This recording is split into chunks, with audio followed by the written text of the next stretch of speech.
Demi berspekulasi properti di AS, pria berkulit hitam ini membeli 2 buah bank. Tahun 1939, Garrett kecil bekerja sebagai pembersih sepatu di depan bank.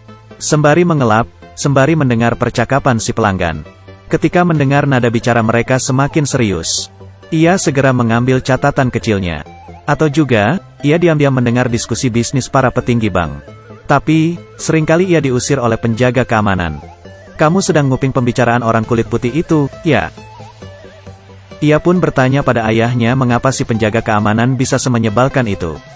Ayahnya melihat catatan Garrett. Ternyata putranya memiliki bakat. Tapi ini Texas. Orang hitam tidak bisa mencari nafkah dengan cara orang putih kebanyakan. Malah dapat mengorbankan nyawa sendiri. Namun Garrett kecil dengan kukuhnya berkata, "Mungkin aku bisa mencobanya di tempat lain." Tahun 1954, Garrett dan istrinya pergi ke Los Angeles. Tinggal sementara waktu di rumah pamannya. Saat makan malam, sang paman berkata ada satu perusahaan penerbangan sedang merekrut pekerja. Dan ia dapat bantu untuk mengatur jadwal interviewnya. Tapi Garrett berkata bahwa ia datang karena ingin berbisnis real estate. Bukan untuk menjadi karyawan. Sepupunya berkata di sini jarang ada manajer real estate berkulit hitam. Sangat sulit dilakukan. Garrett pun memberitahu niatnya untuk membeli rumah. Lalu menyewakannya. "Enis, kau telah menikahi seorang konglomerat kah?" Mendengar sindiran pamannya, Garrett malah semakin yakin terhadap dirinya. Setelah mengantar sepupunya kerja, ia mengelilingi rumah orang-orang berkulit putih. Sampai akhirnya ia menemukan apartemen bergaya taman. Tinggal mengumpulkan dana, gedung itu pun bisa terbeli. Tapi biaya renovasinya tidak cukup. Bagaimana ini? Istrinya bilang ia dapat carikan seorang rekan. Mereka lalu mampir ke sebuah klub perkebunan. Bosnya bernama Joel, seorang kulit hitam yang berbicara tanpa kenal sopan santun. Setelah tak lama berbicara, Garrett pun pergi, menganggap Joel bukanlah orang yang bisa diandalkan. Tidak bisa bekerja sama dengannya. Lalu ia mendatangi sendiri pemilik real estate, Barker. Tapi Barker membuka harga sebesar 40k USD. Karena ini adalah sebuah bisnis. Tentu dapat dibicarakan. Garrett berkata dirinya bisa membayar 30k USD di muka. 6 bulan berikutnya baru ia lunasi. Dengan ini maka dana untuk renovasi rumah pun cukup. Meningkatkan rasio pendapatan sewa. Ia telah mengunjungi beberapa blok di sekitar. Banyak orang berpenghasilan tinggi, seperti dokter, pengacara, dan pendidik berkulit hitam. Mereka sejak awal sudah berkeinginan untuk tinggal di rumah yang rapi ini. Tapi tidak ada yang menyadari pasar properti ini. Mendengar bahwa ini adalah kesempatan bagus untuk mencari untung. Pemilik real estate mengatakan bahwa Garrett tidak salah. Tapi cara kerja ini tidak sesuai dengan regulasi bisnisnya. Setelah ditolak, Garrett melihat di belakang si bos. Ada sebuah kalender meja pemberian bank. Sebuah ide menarik langsung menghampiri kepalanya. Bergegas pergi ke bank menemui manajer pengurus kredit pinjaman. Tapi teller bank melihat bahwa ia berkulit hitam. Lalu berbohong bahwa sang manajer sedang tidak ada. Setelah menunggu beberapa saat, akhirnya sang manajer pulang kerja. Ia segera menyapa manajer dan mengatakan ingin membeli real estate milik Barker. Berharap bank dapat memberinya pinjaman. Dan juga bisnis ini akan mendapat profit yang stabil serta kemungkinan kehilangan uang yang kecil. Meski mengetahui informasi dari nasabahnya, sang manajer tidak menganggap serius permintaannya. Malamnya, Barker menelepon. Bertanya apakah Garrett menggunakan namanya untuk meminjam dana di bank. Bila itu perkataanmu. Ya, kau benar. Besok pagi manajer ingin kamu pergi ke bank menandatangani kontrak pinjaman. Tentu saja, karena mematuhi peraturan ia tidak bisa menjalankan bisnis besar. Akhirnya, Garrett berhasil menerima kredit dari bank. Resmi memulai langkah pertamanya dalam membangun kerajaan real estate. Kemudian Garrett menyuruh sepupunya untuk mulai renovasi rumah. Melihat ini, seorang tante berkulit putih bertanya, "Apa yang kau lakukan?" "Aku adalah Garrett. Aku sedang merenovasi sebuah apartemen kosong. Jadi, bila Anda setuju, tidak perlu persetujuan. Tolong kamu beritahu si orang Irlandia pemilik apartemen ini. Jika ia ingin menaikkan biaya sewa, jangan harap." Garrett pun membalas dengan kabar baik. Bahwa sekarang apartemen ini menjadi miliknya. Tentu saja tante itu tidak percaya. Balik ke kamarnya dengan marah-marah. Tak lama kemudian, teman sepupunya datang membantu. Ketika mereka sedang bekerja sama, Ada 2 orang polisi menghampirinya, berkata bahwa mereka mendapat laporan dari penduduk, bahwa ada orang yang berpura-pura menjadi pemilik apartemen. Beruntung, saat itu Garrett membawa surat kepemilikan apartemennya. Polisi melihat bahwa surat itu asli, dan mereka pun tidak bisa apa-apa lagi. Sebelum pergi, mereka berpesan agar Garrett menghormati penyewa apartemen. Malam harinya, Garrett pindah ke apartemen, dan seorang tante yang melapornya tadi merasa sangat malu. Hingga hari berikutnya ia pun pindah rumah, dan kamar apartemennya dengan cepat mendapat penyewa baru. Melihat peluang bisnis, Barker mengajak Garrett untuk bekerja sama, melakukan penjualan melalui telepon, dan kontraknya ditandatangani ketika bertemu.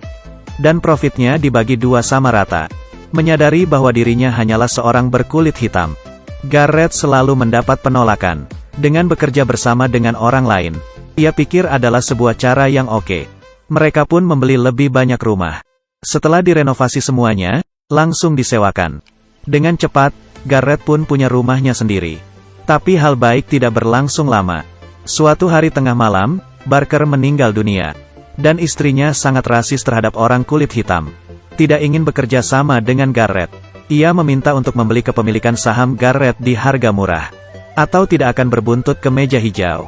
Karena kontrak real estate-nya ditandatangani sang suami. Pengacara berkata Garrett bisa membawa manajer kredit sebagai saksi. Tapi Barker sudah tiada. Manajer itu menggelengkan kepala tidak mengenali Garrett. Garrett keluar bank dengan sangat marah. Emosinya pun dia redam, karena ia menemukan sebuah trik jenius. Ia harus membeli gedung bank ini. Namun bagaimana? Ia mencari Joel, mengajaknya untuk bersama-sama membeli gedung bank itu. Joel tertawa.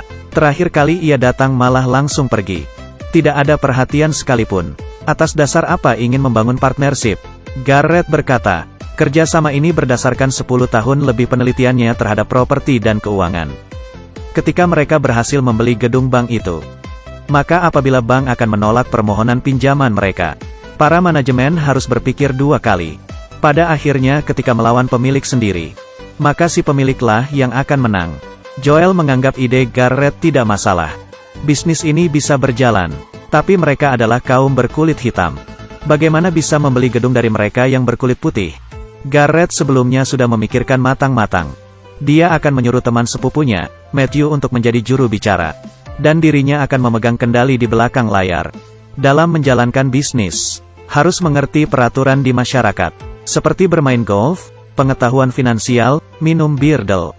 Setelah mengikuti pelatihan dari ahli, Matthew yang tadinya hanyalah seorang karyawan berubah menjadi tokoh terkemuka. Joel ingin meminjam $2 juta Amerika Serikat kepada seorang bankir.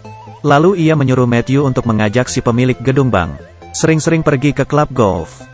Setelah berinteraksi beberapa kali, Matthew dan pemilik gedung mulai akrab. Memanfaatkan kondisi ini, Matthew segera menyampaikan niatnya untuk membeli gedung bank itu. Awalnya, gedung bank itu dijual seharga $2,4 juta Amerika Serikat. Tapi berdasarkan yang ia tahu dari Garrett, tentang surveinya selama ini tentang harga pasar, Matthew menjelaskannya semua kepada pemilik gedung hingga tak bisa berargumen lagi. Akhirnya harga pun berhasil ditawar hingga menjadi $1,56 juta Amerika Serikat.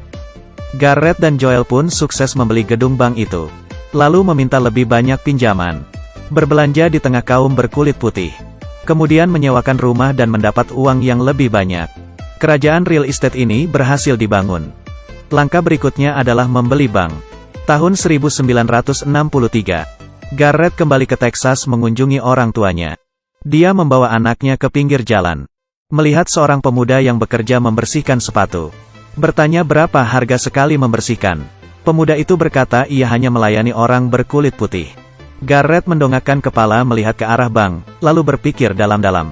Sekembalinya ke Los Angeles, dia menemui Joel untuk berbincang-bincang, dan mengatakan bahwa ia berniat membeli bank di tempat kelahirannya.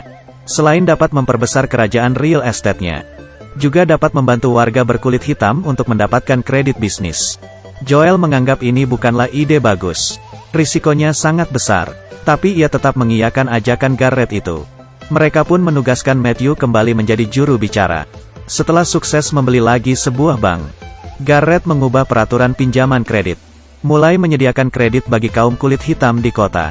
Namun perilakunya ini diketahui oleh seorang anak bekas direktur bank, Robert. Mengetahui bahwa bosnya sekarang adalah dua orang berkulit hitam. Merasa sangat dipermalukan, suatu hari, ia pergi menemui Garrett dan Joel untuk diskusi.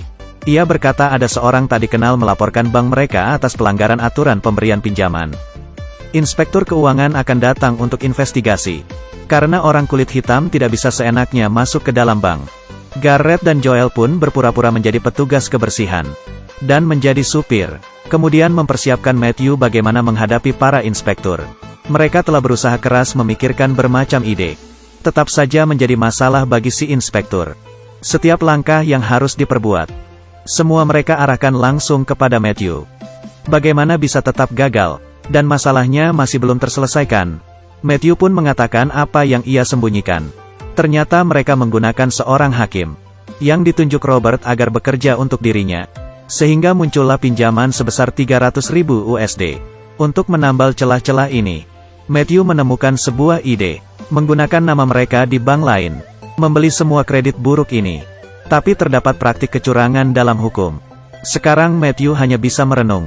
Sialnya lagi, para inspektur keuangan itu menutup bank mereka.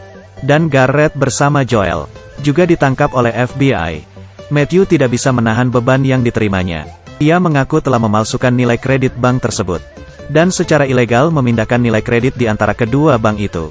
Semua berada di bawah manipulasi Garrett dan Joel. Tengah malam, Garrett dan pengacara mengunjungi senator. Senator berkata, apabila saat acara pembuktian nanti, ditegaskan kembali bahwa orang berkulit putihlah yang berkuasa di bidang ini. Sang senator akan turun tangan membantunya. Ia sudah membatalkan semua tuduhan. Karena bila tidak maka Garrett akan diserbu oleh kaum kulit putih di Texas. Tak lama saat acara pembuktian berlangsung, Garrett tidak berkompromi. Ia mengambil sebuah seragam kerja dan bertanya kepada mereka. Kenapa hanya orang kulit hitam yang menggunakan seragam kerja saja yang dapat pergi ke bank? Setelah acara pembuktian berakhir, Garrett dan Joel divonis pidana 3 tahun. Atas tuduhan penyalahgunaan aset bank. Seluruh 177 aset propertinya. Hanya tersisa satu karena berada di bawah nama istrinya. Sisanya disita. 3 tahun kemudian Garrett dan Joel keluar dari penjara. Keduanya berbicara sambil tertawa. Karena mereka masih memiliki aset properti di Bahama. Ternyata satu hari sebelum Matthew menjadi saksi, dia mengajak Garrett untuk bertemu. Curhat atas semua beban yang ia terima. Jika tidak menaati perkataan senator, maka ia dapat dipenjara 50 tahun. Tapi Garrett tidak komplain. Ia hanya memberikan sebuah permohonan kepada Matthew. Untuk membelikan 2 buah rumah yang saling berdekatan di Bahama. Berkat kedua rumah di Bahama ini, Garrett dan Joel kembali bangkit. Kemudian kembali pulang ke AS. Kembali membeli rumah dari orang berkulit dan disewakan untuk orang berkulit hitam. Film ini berjudul The Bunker. Diadaptasi dari kisah nyata, tahun 1968. Parlemen AS menerbitkan sebuah hukum mengenai tempat tinggal yang adil. Agar dalam praktik jual beli serta sewa menyewa rumah, tidak ada lagi diskriminasi ras, agama, dan jenis kelamin.